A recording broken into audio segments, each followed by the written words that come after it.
नमस्कार दोस्तों, आप सभी विद्यार्थियों का आपके अपने YouTube चैनल एडुफैक्ट के प्लेटफॉर्म पे बहुत बहुत स्वागत है। दोस्तों, उत्तर प्रदेश की से संबंधित जो कक्षाएं चल रही थी उन्हीं कक्षाओं को आगे बढ़ाते हुए आज की क्लास में हम बात करेंगे उत्तर प्रदेश के कुछ प्रमुख उत्सवों के बारे में, जैसे कि सुलह कुल उत्सव, लखनऊ महोत्सव।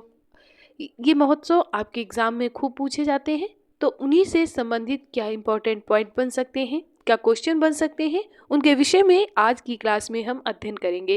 कल हमने मेले के विषय में देखा था, उसके पहले हमने उत्तर प्रदेश के सांस्कृतिक महत्व, स्थापत्य कला, चित्रकला आदि के विषय में भी अध्ययन कर लिया है। अगर आपने वो वीडियो नहीं देखे हैं तो आप प्लेलिस्ट पे जाइए, वहाँ आपको वो वीडियो मिल जाएंगे। आज की क्लास में हम बात करेंगे उत्तर प्रदेश के प्रमुख वार्षिक उत्सव के बारे में।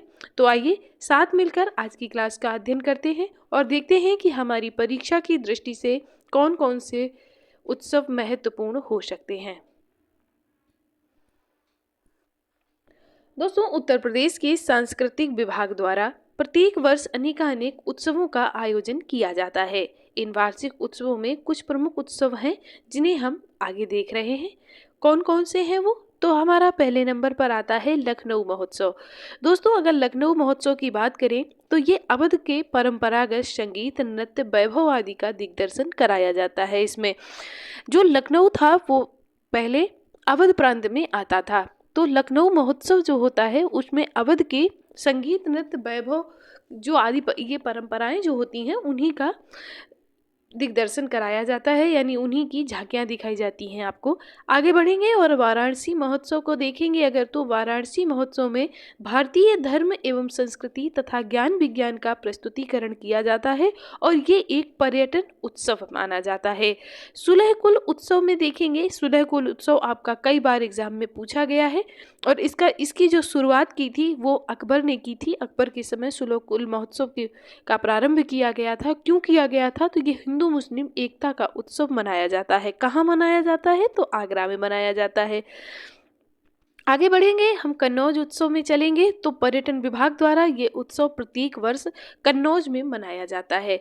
ज़्यादा कुछ है नहीं इसमें, बस ये उत्सव कहाँ मनाया जाता है ये याद रखिएगा। आगे बढ़ेंगे, ताज महोत्सव, जैसे कि नाम से ही दिख रहा है कि ये कहाँ हो सकता है, तो ये ताज नगरी आगरा में हो सकता है।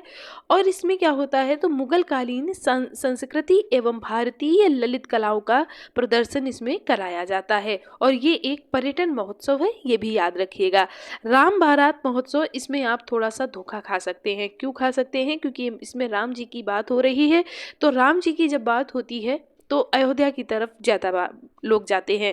लेकिन ये उत्सव मनाया कहाँ जाता है? तो ये मनाया जाता है आपका आगरा में। प्रत्येक वर्ष ये आगरा में मनाया जाता है। कौन सा? राम बारात।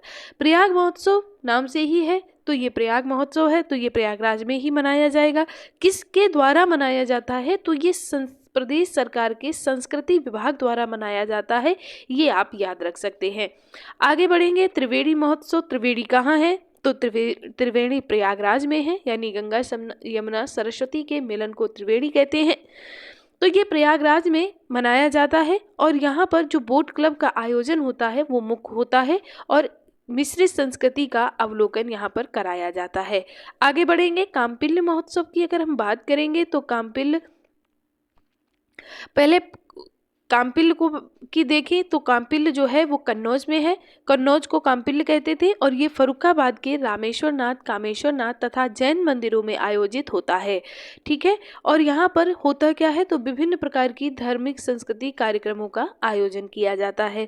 सरधाना महोत्सव अगर हम देखेंगे तो सरधाना जो ये है, ये राज्य सरकार के सहयोग से इस महोत्सव का आयोजन किया जाता है। कहाँ किया जाता है? तो ये मेरठ के सरधाना में किया जाता है, ये भी याद रखिए।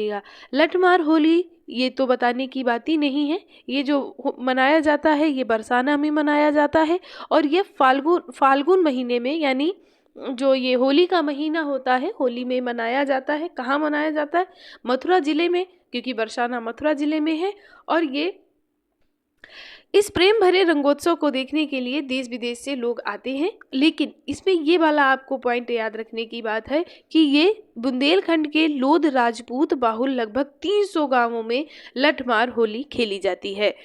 ये जो लठमार होली का प्रचलन हुआ, ये इस तरह से हुआ है कि ऐसी मान्यता है कि जब श्री कृष्ण भगवान वहाँ पर बरसाने में वहाँ की जो औरतें थी, महिलाएं थी, उनको परेशान करते थे, बार बार रंग लेके जाते थे उनको, तो वो परेशान होकर इनको डंडा लेके वहाँ से भगाती थी। तो वो आज मनोरंजन के रूप में मनाया जाता है। आज भी यही होता है कि पुरुष क्या होते हैं कि औरतों के ऊपर रंग डालते हैं, महिलाओं के ऊपर वहाँ पर, और महिलाएं जो होती हैं वो डंडा लेकर उनको खदेड़ने का काम करती हैं। तो वही आज मनोरंजन के रूप में करते हैं।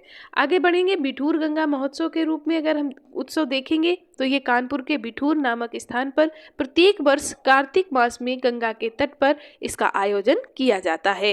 गंगा महोत्सव जो है वो राज्य सरकार के सहयोग से प्रत्येक वर्ष इस महोत्सव का आयोजन कहाँ किया जाता है, तो बनारस में किया जाता है।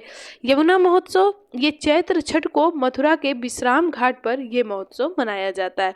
ये याद रखिएगा, मथुरा के विश्राम घाट पर इसका आयोजन किया जाता है। कबीर उत्सव की अगर हम बात करें तो ये संत कबीर नगर जनपद के मगहर में प्रत्येक वर्ष इस मेले का आयोजन किया जाता है। मगहर वही स्थान है जहां पर कबीरदास जी ने अपने अंतिम श्वास ली थी, वो मगहर ही स्थान है। झांसी महोत्सव को अगर हम देखेंगे तो ये राज्य के सांस्कृतिक विभाग द्वारा फरवरी माह में 5 दिवसीय आयुर्वेद महोत्सव होता है। ये याद रखिएगा कि झांसी महोत्सव का संबंध किससे है, तो ये आयुर्वेद महोत्सव से इसका संबंध है। मनाया किसके द्वारा जाता है, तो राज्य के सांस्कृतिक विभाग द्वारा इसका आयोजन किया जाता है। सैफई महोत्सव की अगर बात करें तो ये जनवरी में मनाया जाता है और इसका आयोजन जो होता है वो सैफई इटावा में होता है। मुलायम सिंह जी का ये गाँव है और वहीं पर इसका आयोजन होता है। कजरी महोत्सव को अगर हम देखेंगे तो कजरी महोत्सव का जो प्रारंभ मनाया जो जाता है वो मिर्जापुर में मनाया जाता है। सोन महोत्सव सोनभद्र में मनाया जाता है। वाटर स्पोर्ट्स फेस्टिवल को अगर हम देखेंगे तो राज्य सरकार के सहयोग से प्रत्येक वर्ष इस फेस्टिवल का आयोजन कहाँ किया जाता है, तो आपका आंसर होगा प्रयागराज में इसका आयोजन किया जाता है। दोस्तों अभी हमने ये थ्योरी वाइज देखा है, इसको आप याद कर लीजिएगा। इसके बाद में आपको इससे संबंधित बहुविकल्पीय प्रश्नों को सॉल्व करवाया जाएगा, तो उसमें आप देखिएगा कि आपकी तैयारी कैसी चल रही है। ठीक है, और अगर ये वीडियो पसंद आ रहा है तो लाइक ज़रूर कर दीजिएगा, कमेंट भी करिए। कुछ नेगेटिव इसमें लग रहा है तो भी आप हमें कमेंट करिए, हम सुधार करेंगे। और अगर पसंद आ रहा है तो अच्छा कमेंट करें और अपने दोस्तों को शेयर करें, लाइक करें, चैनल को सब्सक्राइब कर लें। आगे बढ़ेंगे और बात करेंगे चलचित्र यानी फिल्मों की बात करेंगे। उत्तर प्रदेश में फिल्मों का क्या सीन है उसके विषय में देखेंगे। माना जाता है कि भारत की पहली बोलती जो फिल्म थी वो आलमारा थी। इसका थी कब की, तो ये 1931 की थी। इसका जो निर्देशन किया था वो बीपी मिश्र ने किया था, जो देवरिया के रहने वाले थे, याद रखिएगा। आगे बढ़ेंगे और प्रदेश के लोक भाषाओं में जैसे ब्रज, भोजपुरी, बुंदेली आदि में भोजपुरी में सर्वाधिक फिल्मों का निर्माण किया गया है। आगे बढ़ेंगे, प्रदेश सरकार ने नए छविगृहों का निर्माण कराने, सस्ते दामों पर मनोरंजन उपलब्ध कराने आदि के उद्देश्य से 10 सितंबर 1975 को उत्तर प्रदेश चलचित्र निगम की स्थापना की थी।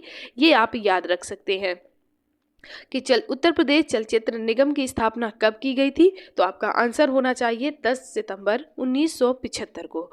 नोएडा छोटी फिल्म सिटी मानी जाती है, ये भी आपका एक पॉइंट बन जाएगा। राज्य में फिल्म उद्योग के विकास हेतु प्रथम फिल्म नीति 1999 में घोषित की गई थी और 2001 के फिल्म नीति के तहत प्रदेश में फिल्म विकास परिषद का गठन किया गया था। ये याद रखने वाला पॉइंट है। आगे बढ़ेंगे, प्रदेश को फिल्म उद्योग के क्षेत्र में अग्रणी बनाने हेतु फिल्म पॉलिसी 2018 लागू की गई है। ये याद कर लीजिएगा क्योंकि ये अभी नई बात है, तो हो सकता है कि आपके एग्जाम में ये प्रश्न बन जाए। इस नीति में किसी फिल्म की आधी शूटिंग अगर उत्तर प्रदेश में होती है तो 1 करोड़ रुपए दिए जाएंगे और अगर 2/3 शूटिंग होती है तो उसमें 2 करोड़ रुपए का अनुदान दिया जाएगा। ये याद रखिएगा, लेकिन ये ज़रूर याद रखिएगा कि फिल्म पॉलिसी कब लागू की गई, तो 2018 में लागू की गई। ये आप जरूर याद रखिएगा। आगे बढ़ेंगे, राज्य में फिल्मों के विकास व निर्माण तथा फिल्म उद्योगों को बढ़ावा देने के विकास हेतु फिल्म विकास निधि की स्थापना की गई है। प्रदेश में स्टेट फिल्म इंस्टीट्यूट भी खोला गया है, ये भी याद रखिएगा। फिल्म नीति के उद्देश्यों की पूर्ति हेतु उत्तर प्रदेश फिल्म बंधु का गठन किया गया है। इसमें होगा क्या, तो इसमें जो प्रदेश में फिल्म निर्मित की जाएंगी उनके निर्माण हेतु वित्तीय सहायता की संस्तुति व दायित्व फिल्म बंधु का रहेगा। तो याद रखिएगा कि फिल्म बंधु का संबंध कहाँ से है, तो उत्तर प्रदेश से है। किससे है, तो ये आपका नाम से ही समझ में आ रहा है कि ये फिल्मों यानी चलचित्रों से संबंधित है। ठीक है, तो आज की ये क्लास आपको कैसी लगी आप हमें ज़रूर बताइएगा। वीडियो पसंद आया है तो लाइक ज़रूर करें, दोस्तों के साथ शेयर करें, चैनल को सब्सक्राइब करें और उत्तर प्रदेश की वो कक्षाएं जो आपने नहीं देखी हैं, जैसे कि उत्तर प्रदेश का ऐतिहासिक महत्व है, धार्मिक महत्व है, सांस्कृतिक महत्व है, स्थापत्य कला, चित्रकला, इन सब के विषय में अगर अभी तक आपने अध्ययन नहीं किया है तो आप प्लेलिस्ट पे जाइए, वहाँ आपको सभी वीडियो क्रम वाइज मिल जाएंगे, वहाँ से आप अध्ययन कर सकते हैं। अभी जैसे ही ये पार्ट आपका खत्म होगा आपको एमसीक्यू दिए जाएंगे, आप देखिएगा कि आपकी तैयारी कैसी चल रही है। आप सभी विद्यार्थियों का एक बार दिल से बहुत बहुत धन्यवाद।